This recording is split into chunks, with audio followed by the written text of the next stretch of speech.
What if the silence you are hearing right now is not empty at all, but crowded with meaning you were never taught how to hear? What if stillness is not the absence of something, but the presence of everything waiting for you to stop interrupting it? Before this moment, before this voice, before the first word you ever learned, there was silence. Not the quiet after a sound fades, not the pause between sentences, but a deeper, older condition, a silence that existed before language knew how to name itself. And yet, from that silence, everything you know emerged: galaxies, atoms, nerves, thoughts, the fragile awareness that lets you sit here now, listening, wondering why quiet moments feel so heavy. We are taught to fear silence, to fill it quickly, to turn on a screen, hum a tune, scroll endlessly, speak even when we have nothing to say. Silence makes us uncomfortable because it does not reassure us. It does not flatter us. It does not respond when we demand it to. Silence watches without reacting, and that unsettles the human mind, which evolved to read sound as survival. A snapped twig once meant danger. A sudden hush in the forest meant something had noticed you. Even now, your body remembers this. Your heart accelerates when a room goes quiet. Your thoughts grow louder when the world grows still. But what if this instinct is misfiring? What if the unease is not a warning, but an invitation? Physics tells us that empty space is not empty.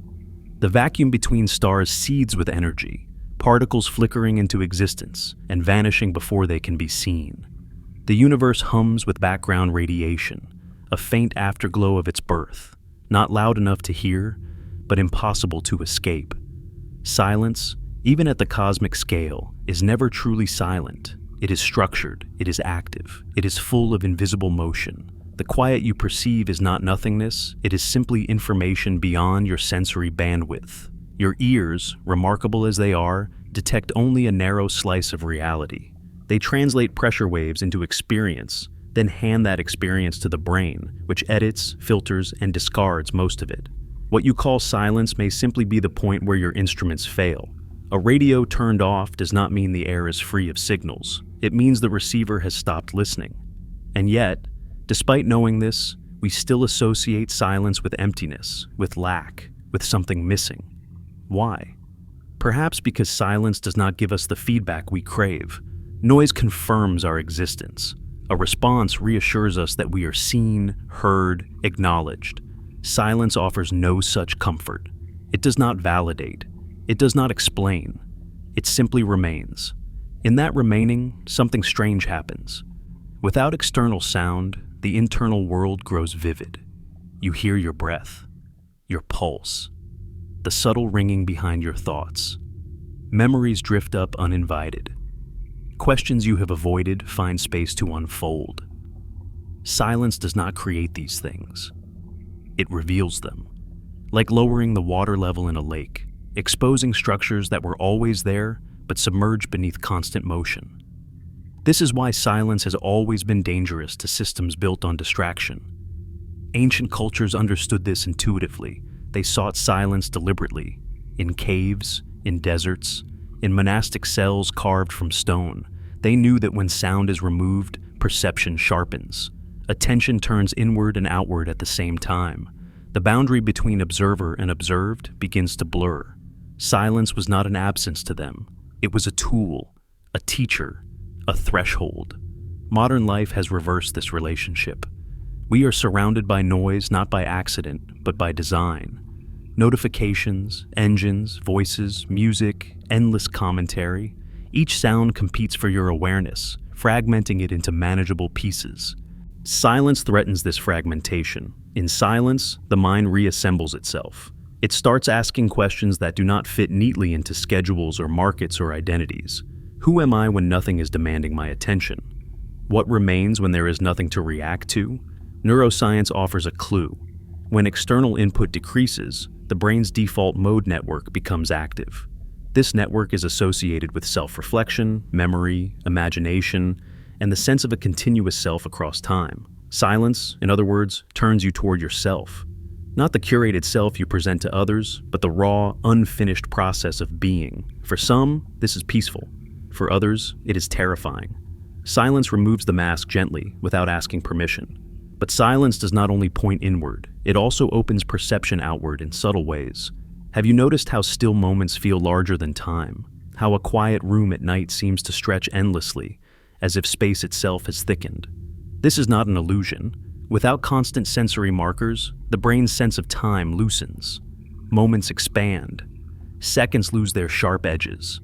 You slip closer to the way time exists outside human urgency, closer to cosmic time, where stars live and die in slow, silent arcs.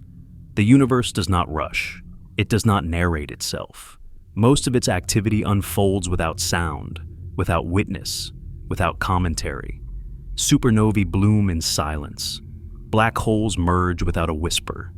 Even the birth of the universe, often described as an explosion, was not a sound in space.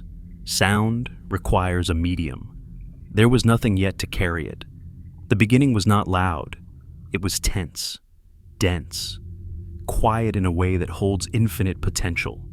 This challenges a deep assumption that meaning requires noise, that significance announces itself, that what matters must be loud, visible, undeniable.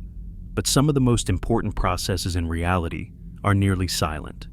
Cells dividing, bones healing, gravity shaping galaxies, consciousness emerging from networks of neurons, firing in patterns too small and quiet to feel directly. Silence does not negate meaning. It often carries the most of it. So, why does silence feel so personal? Why does it seem to look back at you? Perhaps because silence does not belong to you. It existed before you, and it will remain after you. When you encounter silence, you are not entering a void. You are stepping into something vast and indifferent, something that does not revolve around human concern. And yet, it includes you. You are a pattern moving within it, briefly animated, briefly aware. This realization can feel unsettling. In silence, the universe does not reassure you that everything will be fine. It does not promise purpose. It simply continues. And in that continuation, you are invited to notice your own smallness and your own improbability at the same time. Silence humbles and expands you simultaneously. Listen closely, and you may sense that silence is not waiting for you to speak. It is waiting for you to listen differently. Not with expectation, but with patience. Not with the demand for answers, but with the willingness to remain present without them. Silence does not communicate in sentences. It communicates in alignment, in resonance, in the subtle recalibration of attention. This is why moments of profound insight often arrive unannounced, in stillness, in the shower, on a sleepless night, in the pause after grief has exhausted language. Silence creates the conditions where understanding can surface without force. It does not give you information. It changes the way you receive it. And yet, we rush past these moments. We label silence as awkward, unproductive, empty. We fill it reflexively, afraid that if we linger too long, something uncomfortable might emerge. But what if that discomfort is the signal? What if the feeling that something is watching you in the quiet is not paranoia, but awareness turning inward and outward at once? You are not being observed by silence. You are being revealed to yourself through it. This documentary begins here, not with noise or spectacle, but with a question suspended in stillness. What if silence is not the absence of sound, but the presence of a forgotten language? A language spoken by the universe long before humans learned how to shout over it. A language that does not use words, but patterns, pauses, and attention. If that is true, then the problem is not that silence has nothing to say. The problem is that we forgot how to listen. What if the universe itself remembers a silence deeper than anything you have ever experienced? A silence so dense that even time had not yet learned how to move within it? What if, long before the first star ignited, before matter decided how to behave, reality existed in a state of suspended quiet? Not empty, not dead, but waiting. When physicists speak about the origin of the universe, they often use dramatic language, a bang, an explosion, a sudden beginning. But this language is misleading. Sound requires air, pressure, vibration. At the beginning, there was none of that. No medium to carry noise, no ears to hear it, no space yet stretched wide enough to echo. Whatever happened at the birth of the universe, it did not arrive with a roar. It arrived with tension, with restraint, with an almost unbearable stillness loaded with potential. Imagine drawing a bowstring back until it trembles. In that moment, nothing moves. nothing sounds, yet everything is prepared to fly. The early universe was like that, compressed beyond comprehension, balanced on the edge of becoming. Silence was not the absence of activity. It was activity held in perfect suspension, and from that suspension, all structure unfolded. Even now, the universe has not grown loud. Space is mostly quiet, not because nothing happens there, but because most of what happens does not produce sound. Stars burn in silence. Galaxies collide without a whisper. Vast rivers of dark matter stream through space, shaping everything you see without ever announcing themselves. The universe communicates through gravity, radiation, curvature, probability, not through noise. Sound is a local phenomenon. Silence is the default state of reality. When astronomers listen to the cosmos, they do not listen with ears. They listen with instruments that translate invisible signals into data. Radio waves stretched thin by time, microwaves left over from the universe's earliest moments. Gravitational waves, tiny ripples in space-time itself, passing through Earth without resistance, without sound. These waves move through you right now, bending you by less than the width of an atom, unnoticed, unfelt. The universe is speaking constantly, but not in ways your nervous system evolved to detect. And yet, something in you recognizes this. When you stare into a clear night sky, far from city lights, there is a familiar sensation, a quiet awe mixed with vertigo. The stars do not shout for your attention, but they pull it effortlessly. You feel small, but not insignificant. Calm, but alert. This is not because the sky is empty.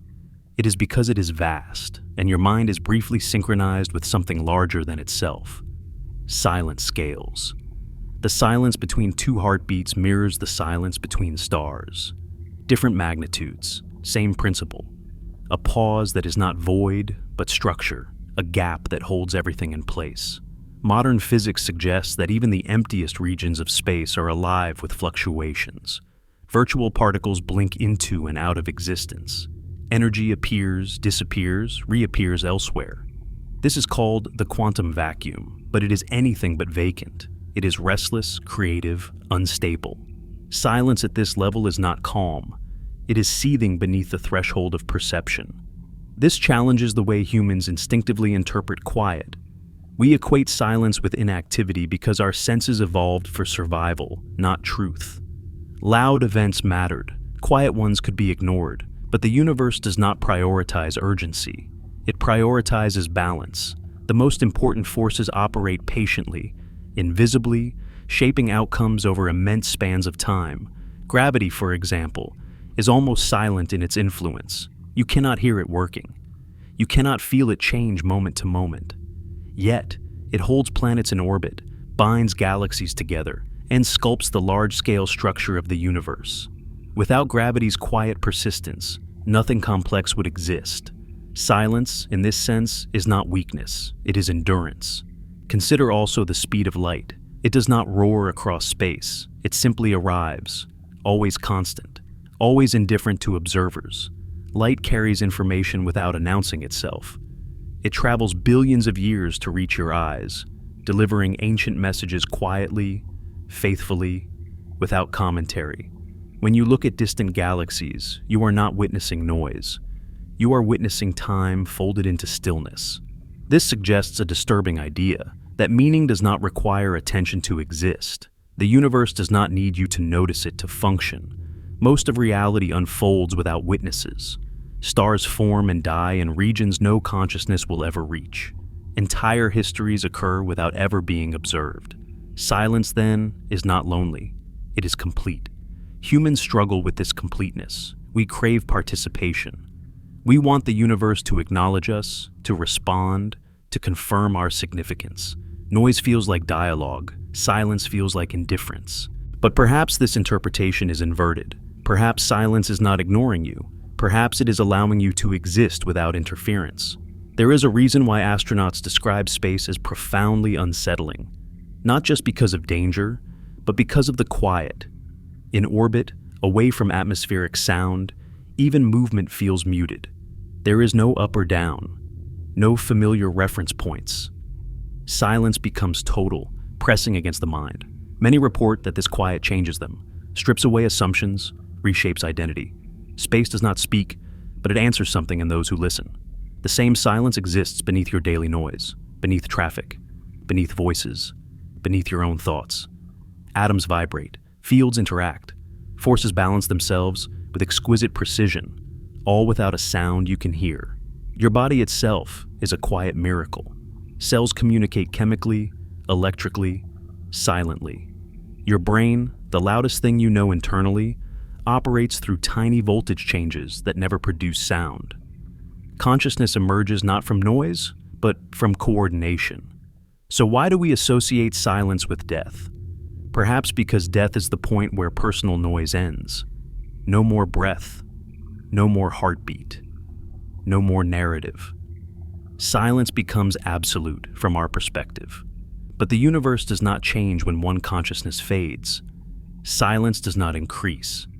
It simply reclaims what was briefly animated. Life, then, may be understood as a temporary disturbance in a vast quiet field, not an error, not an intrusion, a pattern that rises, holds, and dissolves. This is not a nihilistic thought. It is a stabilizing one.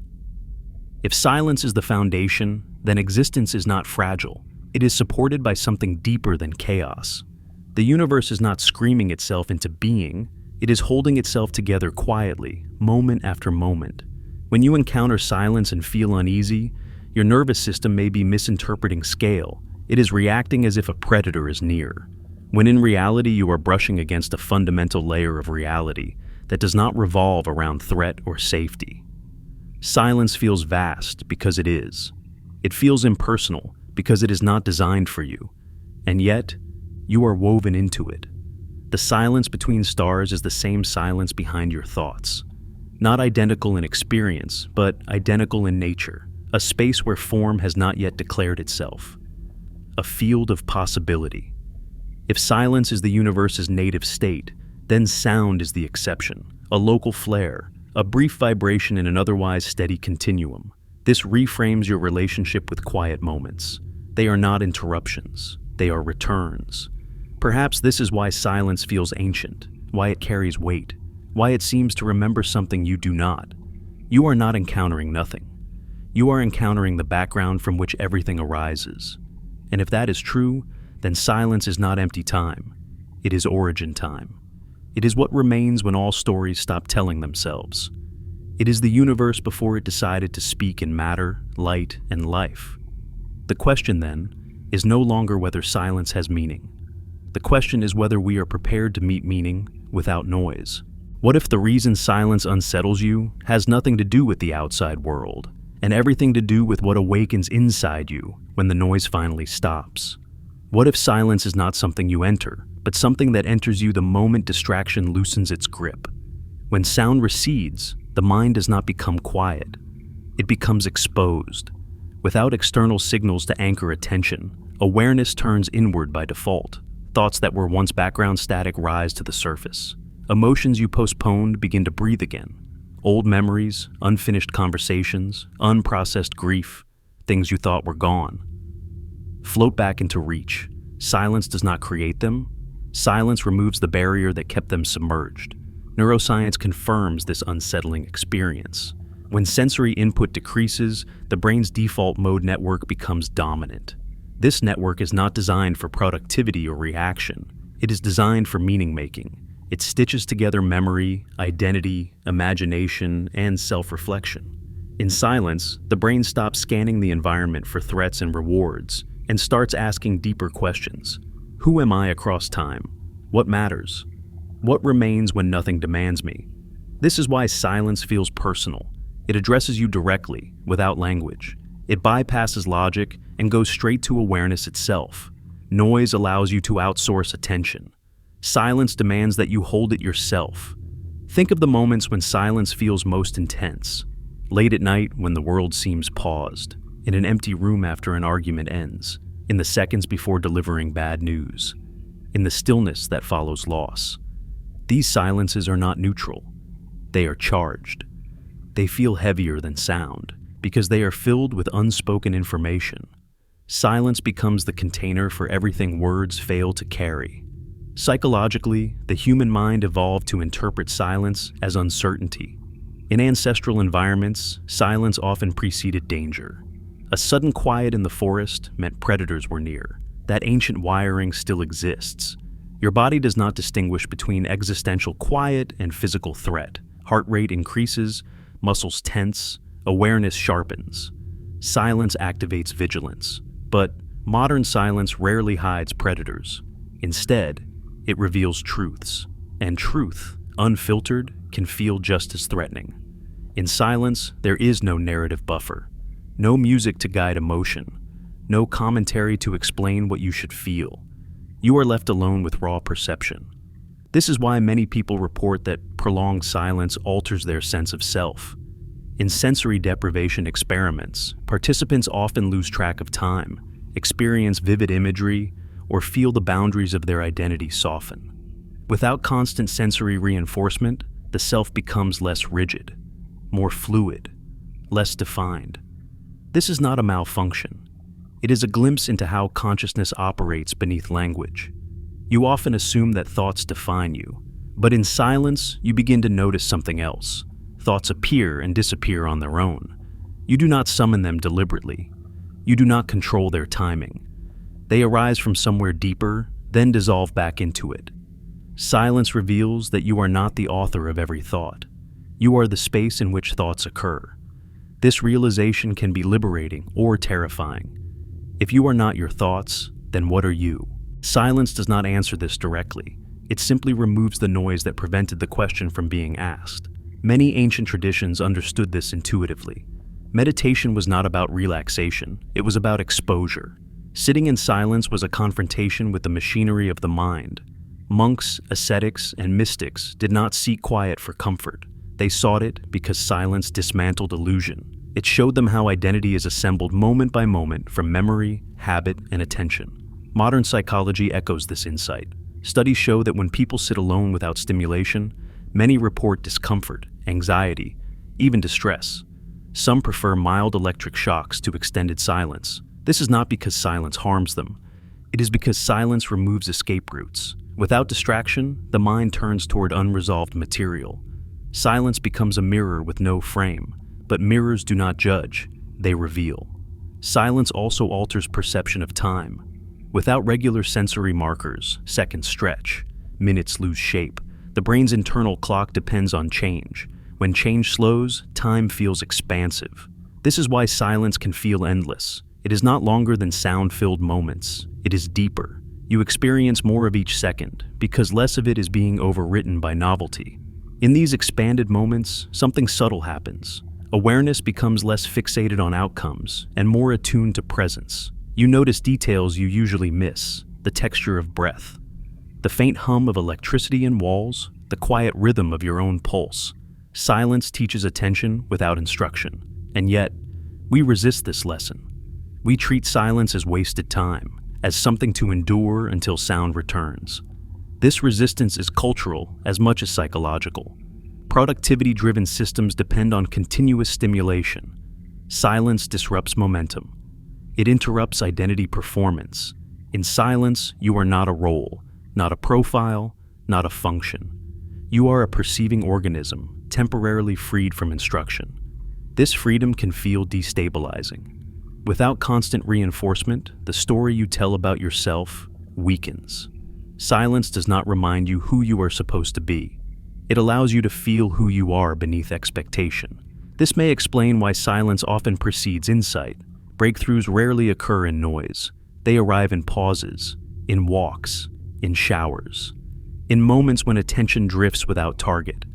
The brain solves complex problems not by force, but by relaxation of control. Silence provides that relaxation. Creativity, too, depends on silence, not the absence of sound, but the absence of interruption. When attention is uninterrupted, disparate ideas connect. Patterns emerge, meaning forms organically. Silence gives the mind space to reorganize itself. But silence does not guarantee peace. It guarantees honesty. And honesty can be uncomfortable. Silence exposes the gap between who you are and who you pretend to be. It highlights dissonance. It brings suppressed emotions into focus. This is why many people avoid it. Not because silence is empty, but because it is full of themselves. Yet, there is another layer beneath personal psychology.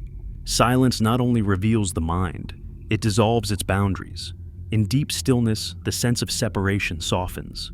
You feel less like an isolated observer and more like a process embedded in a larger field. The division between internal and external blurs. Breath feels shared. Space feels intimate. Silence does not isolate you. It integrates you. This is where science and mysticism quietly overlap. Neuroscience shows that reduced sensory input can decrease activity in brain regions associated with self-referential processing. Subjectively, this feels like ego dissolution, a loosening of the sense of me versus world. Silence becomes not something you are in, but something you are part of. This experience is often described as profound, even sacred, not because it introduces new information, but because it removes filters. Silence allows reality to be experienced without commentary. And in that experience, a quiet truth emerges. Awareness does not need constant stimulation to exist. It is already present, already sufficient. Silence does not threaten consciousness. It reveals its stability. So, perhaps the fear of silence is not fear of emptiness, but fear of continuity. Fear that without noise, you will still exist, unguarded, unedited, undeniable. Silence does not erase you. It strips away what you are not. And once that stripping begins, once the mind recognizes that it can remain present without constant input, something irreversible happens. You begin to listen differently. Not for sound, but for pattern. Not for instruction, but for alignment. Silence stops being a gap to fill and becomes a medium to inhabit. The question then shifts, not why is silence so uncomfortable, but what is it preparing me to notice? What if silence was never meant to be endured, but entered deliberately, the way one enters deep water, knowing it will change the way the body moves?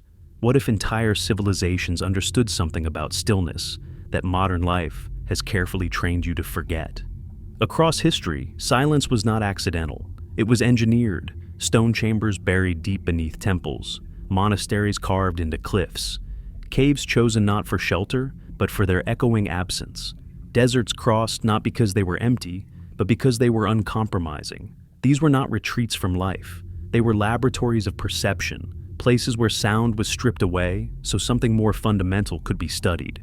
Ancient people did not romanticize silence. They respected it. They treated it as a force, one that could destabilize the unprepared and transform the attentive. Silence was dangerous because it dissolved certainty. It erased the familiar edges of identity. That is why it was approached through ritual, discipline, and guidance. You did not stumble into silence. You were initiated into it.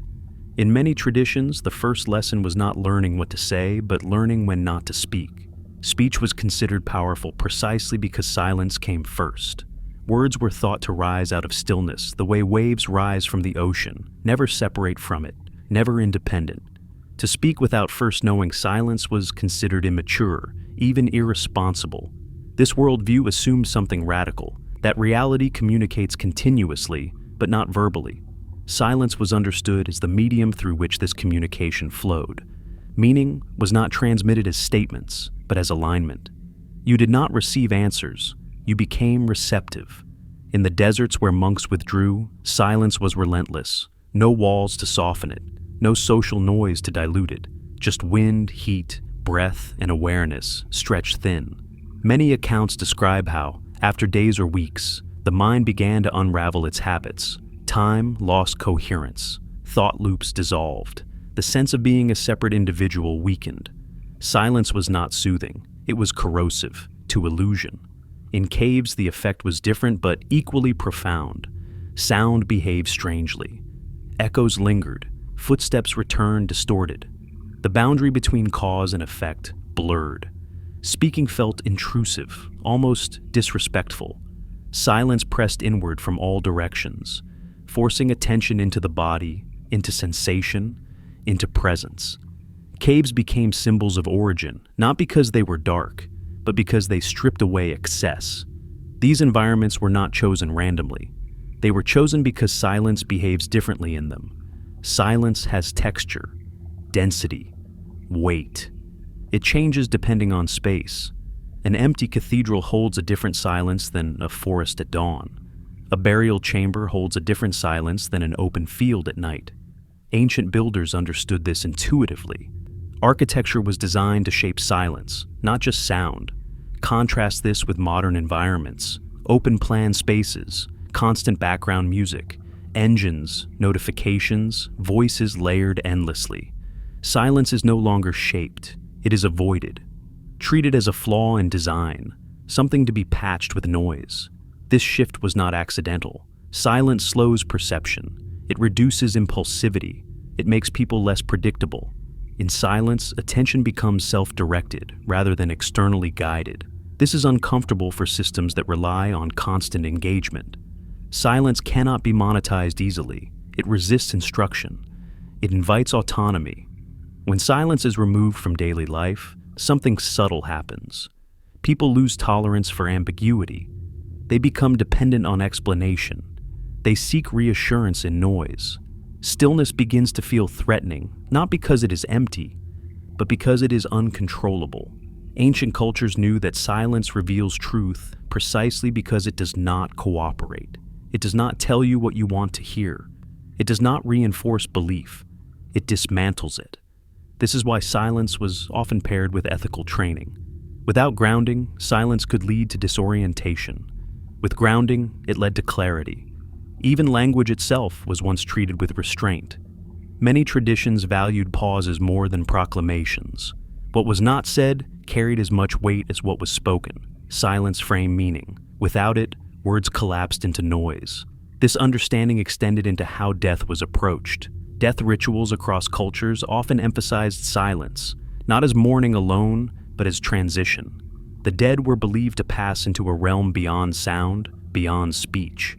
Silence was not the end. It was the threshold. In modern culture, death is surrounded by noise, explanations, distractions, avoidance. Silence is feared because it resembles what cannot be controlled or narrated. But for ancient minds, silence was not annihilation. It was return. Return to what? To the same quiet from which life emerged. This continuity mattered. It suggested that existence was not a brief interruption between two voids, but a modulation of something continuous. Silence before life, silence after life, and silence throughout, beneath every moment, unnoticed. The loss of this understanding has consequences. Without silence as a reference point, meaning becomes inflated.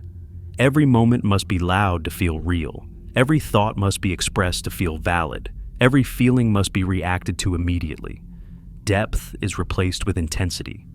Noise masquerades as significance. Silence, by contrast, does not exaggerate. It equalizes. In silence, joy and sorrow lose their dramatic edges and reveal their common structure. Both are movements within awareness. Both arise and pass. Silence does not erase emotion. It contextualizes it. This is why those who spend time in deep stillness often report a shift in values. They become less reactive, less attached to outcomes, more attuned to process. Silence teaches patience without instruction. It teaches humility without punishment. But this education requires time. Silence does not yield insight on demand. It resists urgency. It cannot be rushed. And this is perhaps why it has been sidelined in a world that prioritizes speed. Yet, silence has not disappeared. It has simply retreated. It waits in the early morning before the city wakes, in the brief gap between thoughts, in the moment just after a sound ends and before the next begins. It is always present, but rarely invited. Ancient civilizations did not conquer silence. They collaborated with it. They understood that to know something deeply, you must allow it to unfold without interference. Silence was the condition that made this possible. The question is not whether silence still holds this power. The question is whether we still have the patience to enter it without trying to dominate it. Because silence does not respond to force. It responds to surrender. And as this documentary moves forward, the focus begins to shift from silence as environment to silence as communication itself. Not merely a background, but a signal. not a void, but a carrier of information operating beneath language. If silence can shape perception, dissolve identity, and carry meaning across civilizations, then the next question becomes unavoidable. What exactly is silence saying? What if silence is not the absence of communication, but the most ancient form of it? What if long before symbols, before speech, before thought learned how to narrate itself, existence was already exchanging information, quietly, continuously, without language? When humans speak, sound travels outward, collides with air, and fades. But much of reality communicates without ever producing a vibration your ears could catch. Trees signal distress through chemical networks beneath the soil. Cells coordinate through electrical gradients too subtle to feel. Ant colonies move as a single intelligence without commands. Your own body regulates itself through silent feedback loops that never announce their work. Life does not wait for words to function. Silence, in this sense, is not a gap between messages. It is the medium through which messages move. Consider how animals communicate. A deer freezes, sensing something wrong before any sound occurs. A flock of birds turns midair, as if sharing a single mind. Predators stalk silently because sound would disrupt the signal they are trying to read. Survival depends not on noise, but on sensitivity to what happens beneath it. Even humans rely on this silent layer constantly. You sense tension in a room before anyone speaks. You feel grief in someone's presence without being told. You recognize danger in a subtle shift of posture, a pause too long, a breath held unnaturally. These perceptions are not supernatural. They are interpretations of silent data, micro-expressions, timing, rhythm, absence. Silence is how meaning travels when sound would distort it. Language is precise but limited. It breaks experience into symbols and sequences. Silence holds experience whole. When something is too complex, too painful, or too sacred to name, people fall quiet instinctively. Silence becomes respect. It becomes acknowledgement. It becomes the only response that does not reduce what is being felt. In physics, information does not require sound. It requires difference, contrast, pattern, a change in state. Silence provides the contrast that makes patterns visible. Without quiet, signal collapses into noise. Without stillness, meaning dissolves into reaction. This is why silence sharpens perception. It lowers the threshold at which subtle signals become noticeable. In a loud room, whispers vanish. In silence, even the smallest sound becomes significant. Silence amplifies not by adding energy, but by removing interference. The universe operates on the same principle. Cosmic signals are faint. Ancient light stretched thin by time. Gravitational waves barely nudging space-time. If the universe were loud, these signals would be lost. Its vast quiet is what allows information to persist across billions of years. Silence preserves. This preservation extends into human experience. Trauma, for example, often bypasses language entirely.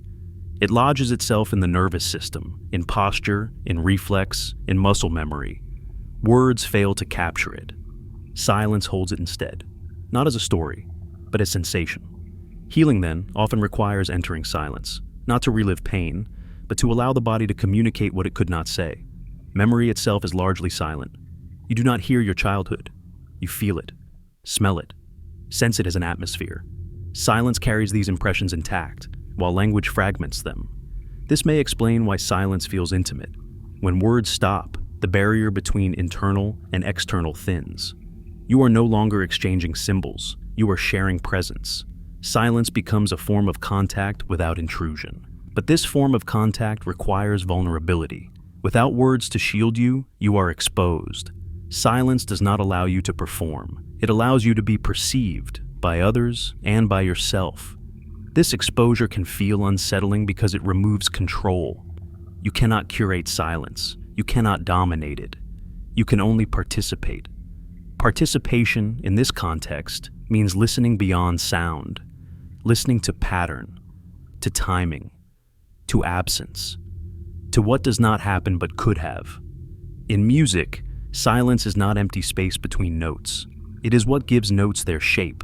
Without pauses, melody collapses into noise. The most powerful moments in music often occur just before sound resumes, when anticipation fills the gap. Silence carries emotional weight precisely because it holds possibility. The same is true in conversation. A pause can say more than a paragraph. A silence can signal agreement, refusal, grief, understanding. The meaning does not reside in the absence of words, but in the shared recognition of what remains unspoken. Silence communicates context. This contextual power is why silence can feel heavy. It is not because silence contains something ominous, but because it removes ambiguity. In silence, what matters stands out sharply. You cannot hide behind chatter. You cannot dilute truth with explanation. Silence forces clarity by subtraction. Modern culture, however, treats silence as a malfunction, an awkward pause, dead air, something to fix immediately. We fill it reflexively, not realizing what we are erasing. By filling silence, we prevent certain meanings from ever forming. We trade depth for comfort. Yet silence does not compete with language. It completes it. Without silence, words lose grounding. They float without reference. Silence anchors meaning in experience rather than abstraction. This anchoring is not intellectual. It is embodied. You feel silence before you understand it. It registers as atmosphere, tension, calm, or presence. Silence speaks through the body first, then the mind. This may be why silence often accompanies moments of truth. When words finally fail, silence remains. Not as defeat, but as accuracy. It is the most honest response when experience exceeds description. If silence is a language, then it is not one you learn through instruction. It is one you remember through attention. It does not require translation. It requires stillness. And this brings us to an unsettling realization. If silence is constantly communicating, then the question is not whether silence speaks. The question is what we are ignoring by refusing to listen. Because silence does not shout. It does not demand. It waits. And waiting, in a universe governed by patience, is not passive. It is powerful. As we move forward, the tone begins to darken slightly. Because if silence carries meaning, then avoiding it is not neutral. It has consequences. Psychological, cultural, and existential. The cost of constant noise is not just distraction, it is disconnection. And that disconnection has shaped the way modern humans relate to themselves, to each other, and to reality itself. What if the fear you feel in silence is not fear of nothingness, but fear of what remains when nothing is filtered out? What if silence feels dangerous because it removes the illusions that normally protect you from yourself? Silence has a reputation for calm, but this is a misunderstanding. Silence does not soothe by default. It confronts. When sound disappears, there is no longer anything to negotiate with your attention. No distraction to absorb the nervous system. No external rhythm to sync your thoughts to. What is left is raw presence, and raw presence has no obligation to be comfortable. The human brain evolved in environments where silence often meant threat. Not philosophical threat, but immediate danger. A forest that suddenly goes quiet is not peaceful. It is alert. Birds stop calling. Insects pause. Something is moving through the system unseen. Your ancestors survived by noticing these gaps. Silence was a signal that something had changed, that ancient logic still runs beneath modern awareness. When silence descends, your nervous system reacts before your intellect can reinterpret it. Muscles tighten. Breathing becomes shallow. Thoughts accelerate. You feel watched, even when you know no one is there. This sensation is not irrational. It is inherited. But here is the unsettling shift. In modern silence, the predator is rarely external. The thing moving through the system is internal. Silence removes the constant feedback loop that tells you who you are supposed to be. Without noise, the mind begins scanning itself. Every unresolved emotion, every postponed truth, every suppressed memory becomes audible in a way it never was before. Silence amplifies what has been avoided. This is why silence can feel suffocating. Not because it takes something away, but because it gives too much access. Psychologists describe this as the rebound effect. When the brain is prevented from distraction, it rebounds inward with force. Thoughts appear more vivid. Emotions feel sharper. Anxiety escalates not because silence creates distress, but because it removes the barriers that kept distress compartmentalized. Many people discover this the first time they are truly alone without stimulation. No phone, no music, no conversation. At first, there is relief, then restlessness, then discomfort, then often fear. Not fear with an object, but fear without a name, a diffuse unease that seems to come from nowhere and everywhere at once. This fear is often misinterpreted as proof that silence is unhealthy. But silence is not the cause. Silence is the condition under which hidden material becomes visible. Think of silence as turning off the lights in a crowded room so that the glow of a single candle becomes impossible to ignore. The candle was always burning. The light was simply drowned out. Trauma operates in the same way. Experiences that were too overwhelming to process at the time are often stored without words, without narrative, without resolution. They remain in the nervous system as tension, as reflex, as emotional readiness. Noise keeps these patterns dormant. Silence wakes them. This is why silence can feel hostile to those who have learned to survive by staying busy. Constant activity becomes armor. Productivity becomes protection. Noise becomes anesthetic. Silence strips that away.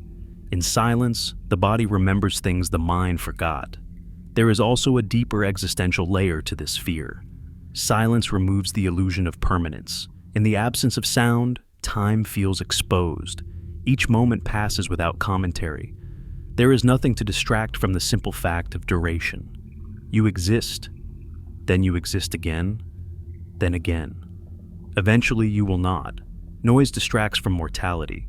Silence places it gently but firmly in a view. This is why silence often accompanies moments of grief. After the rituals, after the words of comfort run out, silence arrives. It is not cruel, it is accurate. There are experiences that language cannot soften without lying.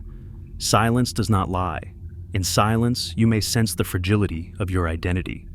The roles you play, worker, parent, friend, thinker, require interaction to remain solid.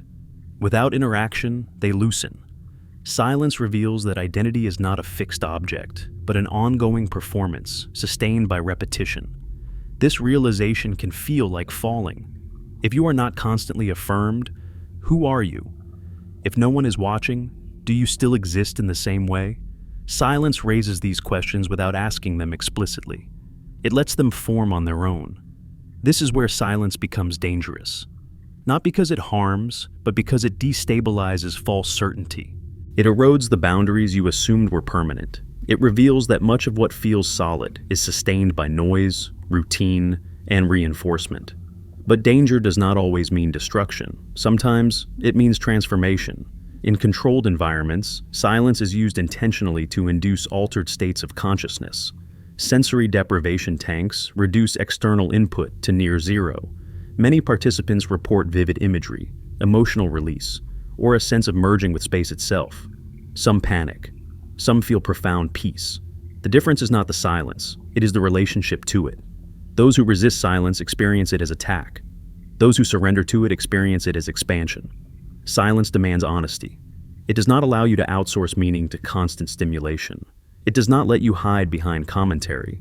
It asks, without words, whether you are willing to remain present without reassurance.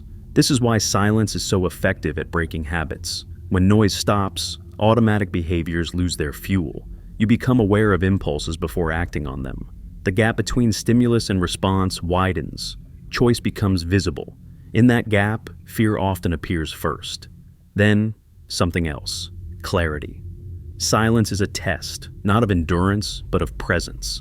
Can you stay without escaping? Can you listen without demanding? Can you exist without narration? Most people answer no, not because they are weak, but because they were never taught how.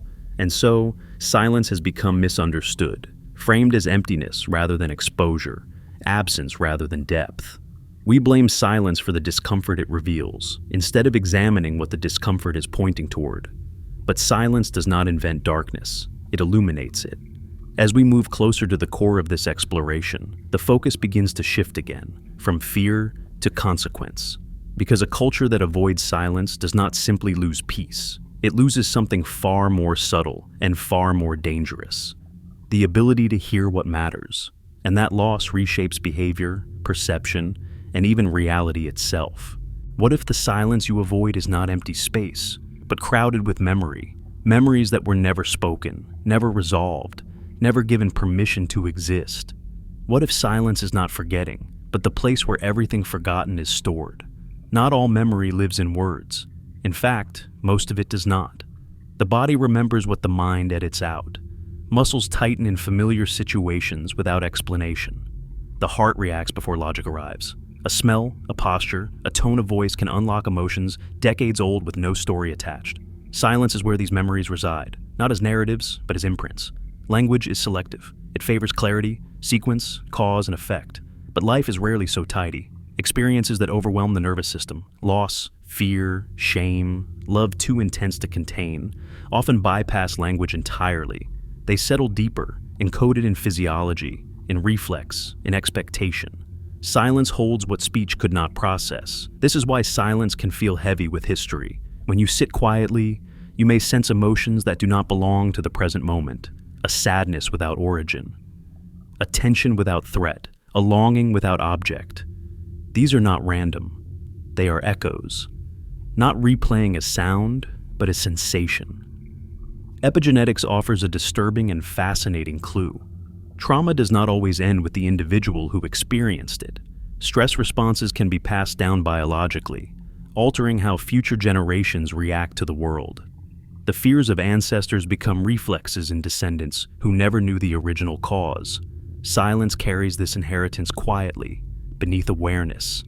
You may be responding to events that never happened to you, shaped by silences that began long before your birth. Cultures, too, store memory in silence. What a society refuses to speak about does not disappear. It condenses. It becomes tension beneath conversation, shaping norms, shaping behavior, shaping what feels forbidden to question. Silence becomes collective memory, unacknowledged but influential. This is why certain places feel heavy. Battlefields, abandoned buildings, old homes, not because walls remember, but because humans do. Silence in these places is not neutral. It is saturated with what occurred there and was never fully integrated. Silence becomes the container for unfinished experience.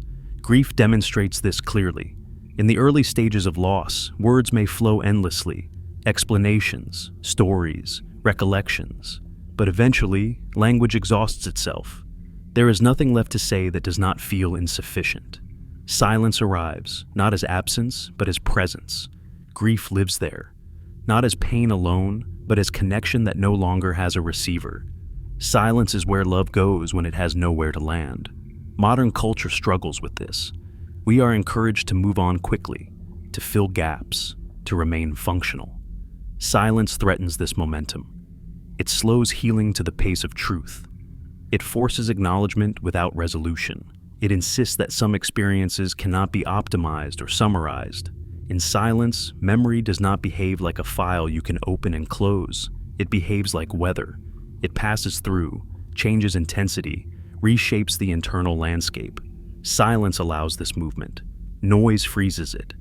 This is why silence is essential to integration. Without it, experiences stack without being absorbed. Life becomes accumulation without digestion.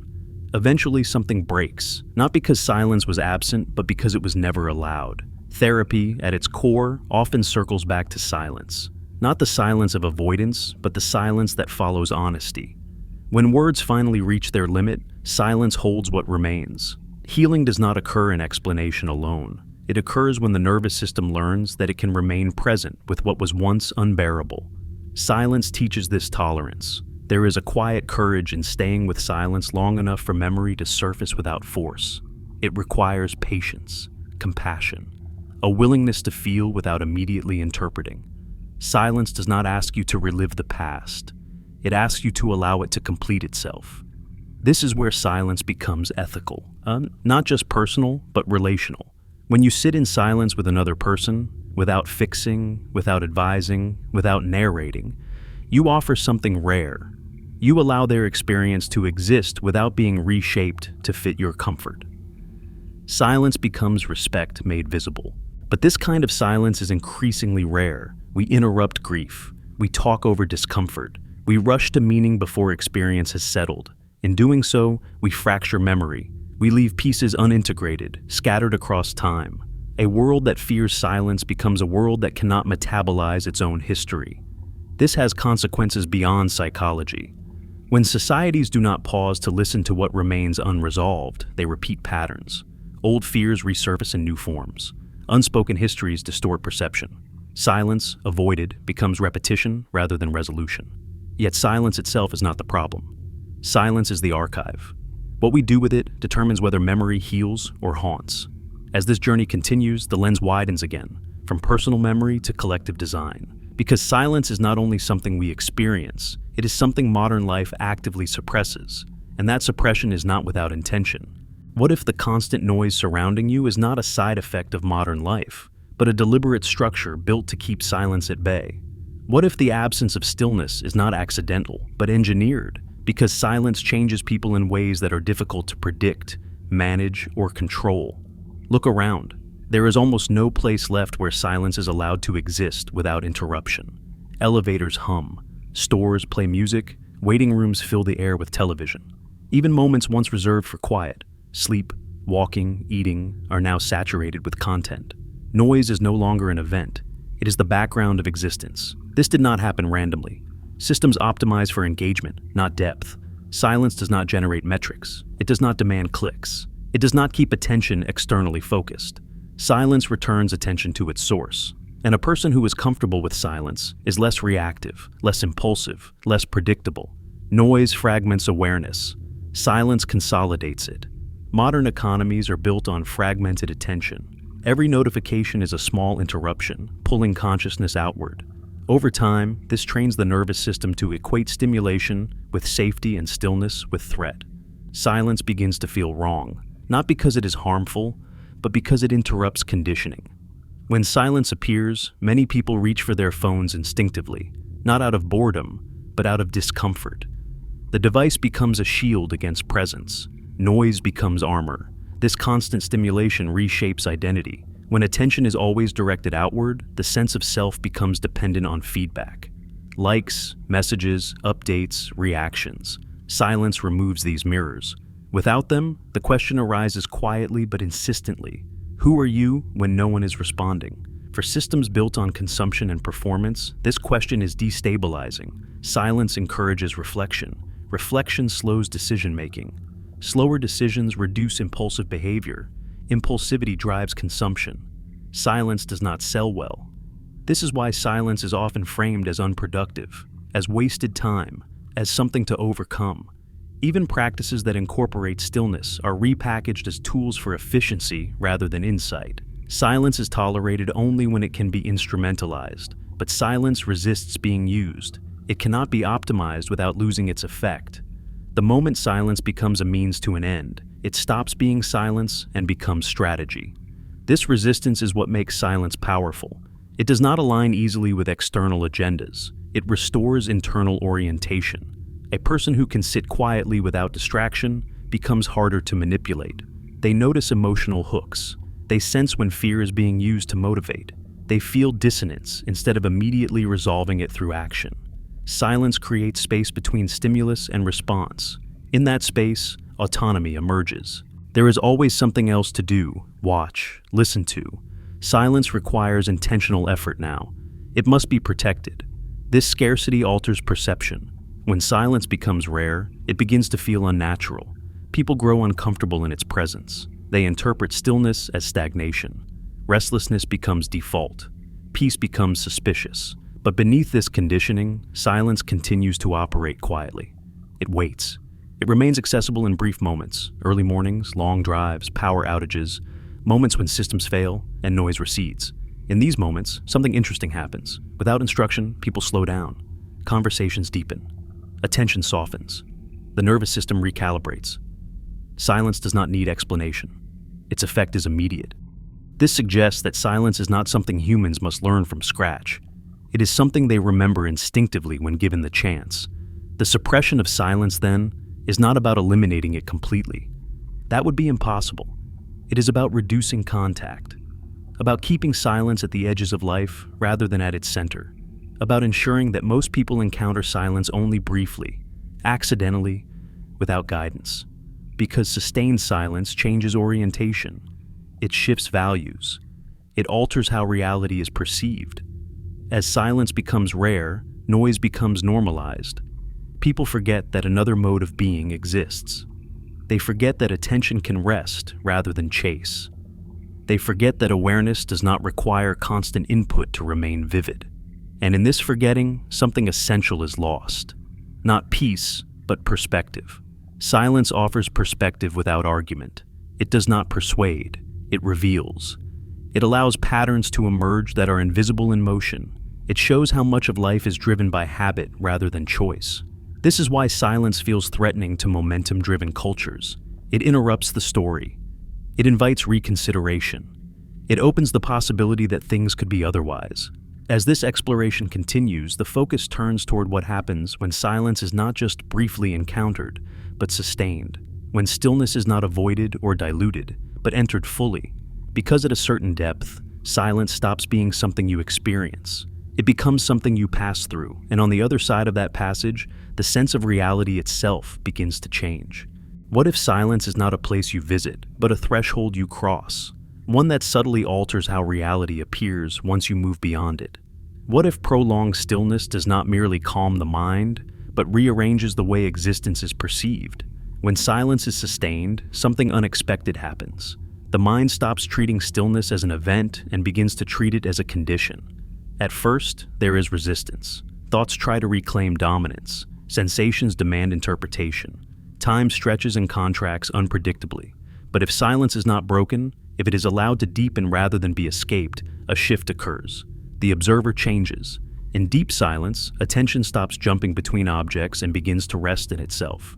You are no longer tracking experiences as separate events. You are witnessing them arise and dissolve within a single field of awareness. This is not philosophy. This is a measurable change in perception. Brain activity shifts. Regions associated with narrative identity quiet down. The sense of being a center looking out weakens.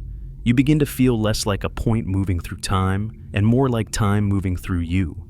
This is why people who undergo extended silence often report the same unsettling realization. The boundary between self and world becomes permeable. Sounds feel closer. Space feels intimate. The distinction between inside and outside loses urgency. Silence does not erase individuality, but it softens its edges. In this state, time behaves strangely. Without constant reference points, the past loses its grip, and the future loses its pull.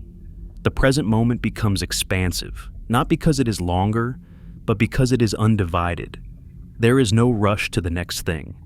There is only what is happening now, unfolding without commentary. This is profoundly disorienting for a mind trained on sequence and control. Modern identity depends on continuity, on memory projecting forward, on purpose anchored in outcomes. Silence interrupts this projection. It reveals that awareness does not require a storyline to function. This is where silence begins to feel like a doorway rather than an absence. Many accounts of near-death experiences share this quality. Not the imagery, but the stillness. The overwhelming quiet in which fear dissolves and perception becomes panoramic. Time ceases to behave normally. The sense of self expands beyond the body. These experiences are often described as more real than waking life, not because they add information, but because they remove distortion. Deep meditation produces similar reports. Long-term practitioners describe a silence that is not quietness, but clarity. A silence that is alert, vivid, and intimate. In this silence, reality is not observed from a distance. It is participated in directly. Science struggles to describe this without reducing it. Neural correlates can be mapped. Patterns can be measured, but the experience itself resists translation. Silence, at this depth, is not something the mind understands. It is something the mind stops interfering with. This suggests a radical possibility. That ordinary perception is not enhanced by adding stimulation, but by removing it. That clarity emerges not from accumulation, but from subtraction. Silence does not add a layer to reality. It removes the filters that were never necessary to begin with. In this unfiltered state, the sense of separation weakens. You no longer feel like a witness standing apart from existence. You feel embedded in it. Breathing happens without effort. Thoughts pass without ownership. Sensation flows without commentary. Silence becomes not the background of experience, but its substance. This is why silence can feel sacred without invoking belief. It does not point to a deity or doctrine. It points to immediacy, to presence without mediation, to awareness without agenda. At this threshold, silence reveals something unsettling and beautiful. Reality does not need interpretation to be complete. Meaning is not imposed. It is inherent in pattern, in relationship, in coherence. Silence allows these patterns to be felt directly rather than conceptualized. This does not make life simpler. It makes it truer. After crossing this threshold, returning to noise feels different. Sound no longer feels like substance. It feels like overlay. Useful, expressive, sometimes beautiful, but not foundational. Silence becomes the reference point. Noise becomes variation. This is why people who have touched deep silence often carry a quietness with them afterward. Not withdrawal, not detachment, but a sense of proportion. Urgency loses some of its power. Distractions lose their grip. Silence has recalibrated perception, and once recalibrated, it cannot be fully undone. This is the quiet transformation silence offers. It does not promise answers. It changes the questions. It does not explain reality. It alters how reality is met. Silence, at this depth, is not the end of experience. It is the end of distortion. And this leads inevitably to the final consideration. If silence is not emptiness, not danger, not loss, but a threshold into clearer perception, then what does it mean for a life lived almost entirely in noise? What has been missed? And what might still be recovered? What if silence was never something you were meant to escape, but something you were always meant to return to? What if, beneath every sound you chase and every distraction you cling to, silence has been patiently holding the shape of your life, waiting for you to notice? When this documentary began, silence may have seemed like an absence, an empty space between events, a pause to be filled, a discomfort to be avoided. But now, after moving through the universe, the mind, memory, fear, culture, and perception itself, a different picture begins to form. Silence is not what happens when nothing is going on. Silence is what remains when everything unnecessary falls away. You have never truly left it. Every sound you hear rises from silence and returns to it. Every thought appears in silence and dissolves back into it. Every moment of your life is framed by stillness, even if you rarely notice the frame. Silence is not the opposite of experience. It is the condition that allows experience to exist at all. The universe does not rest on noise. It rests on balance, on quiet forces acting continuously, patiently, without announcement. Your body mirrors this. Most of what keeps you alive happens silently. Cells repairing, signals transmitting, systems adjusting. Life does not shout itself into being. It sustains itself quietly, and so do you. The reason silence feels profound is not because it introduces something new, but because it removes what was never essential. It strips away excess identity, excess urgency, excess narrative. In silence, you are not reduced. You are revealed. This is why silence feels honest. It does not exaggerate your importance, but it does not diminish it either. It places you exactly where you are, a temporary pattern of awareness, briefly conscious, held inside something vastly older and more stable than you. That realization can feel unsettling, but it can also feel deeply relieving. You do not have to perform for silence. You do not have to impress it. You do not have to explain yourself to it. Silence does not demand justification for your existence. It allows you to exist without conditions. In a world obsessed with productivity and reaction, this allowance is radical. Silence does not rush you. It does not compete for your attention. It does not measure your worth. It simply remains available, even now, especially now. The tragedy is not that silence disappeared from modern life. The tragedy is that we learned to distrust it, to interpret stillness as emptiness, to mistake quiet for lack. In doing so, we lost access to a form of understanding that does not rely on explanation. Silence teaches without instruction. It recalibrates without argument. It restores proportion quietly, the way gravity restores order without asking permission. When you sit in silence long enough, something subtle but irreversible happens. You stop trying to extract meaning from every moment. You begin to sense that meaning is not something you chase, but something that emerges when attention settles. This does not make life passive, it makes it precise. Silence does not detach you from the world, it reconnects you to it without filters. You hear more, not less. You feel more, not less. You see the world not as a sequence of problems to solve, but as a process unfolding in which you are already included. This inclusion is the quiet truth beneath everything explored here. You were never separate from the silence you feared. You were shaped by it, sustained by it. You are an expression of it, temporarily articulate, briefly audible, when your thoughts quiet, when the noise fades, when the last sound dissolves. You do not disappear. You remain, aware, present, unfinished. Silence does not erase you. It holds you. And one day, when your personal noise finally ends, silence will not arrive as a stranger. It will arrive as something familiar, something you have touched countless times without realizing it, something that was always there, beneath every breath, beneath every word. Until then, silence continues to offer itself, not as an escape from life, but as a deeper way of inhabiting it, not as emptiness, but as a language older than speech, more patient than thought, and more honest than noise. The question is no longer whether silence has meaning. The question is whether you are willing, even briefly, to stop talking long enough to remember how to listen.